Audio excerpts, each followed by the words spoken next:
నమస్తే అన్న. రాకేష్ ఇదేనా రావడం? అవునన్నా.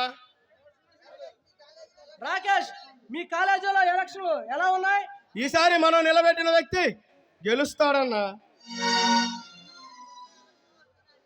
రాకేష్, త్వరలో ఎలక్షన్స్ వస్తున్నాయి. అందులో మనం గెలిస్తే నిన్ను యూత్ ప్రెసిడెంట్ చేస్తా. అవునా అన్నా?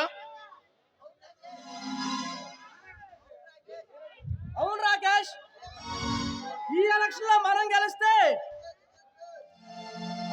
త్వరలో ఎమ్మెల్యేని అవుతా. ఆ తర్వాత సీఎం అయ్యే అవకాశం కూడా ఉంది. అవునా అన్నా? అవసరం అయితే మన వాళ్ళని పిలిపించి రిగ్గింగ్ చేయించే బాధ్యత నాది. రాకేష్, ఈ టైంలో మనం చాలా జాగ్రత్తగా ఉండాలి. ఏ మాత్రం తేడా వచ్చినా సీఎం పదవి పోతుంది.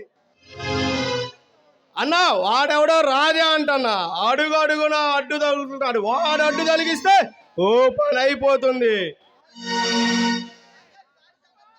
రాకేష్, వాడి సంగతి నాకు వదిలేయ్.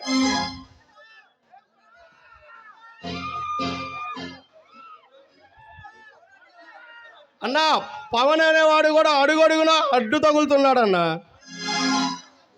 వాడు అడ్డు తొలగిస్తే పోటీ ఉండదు.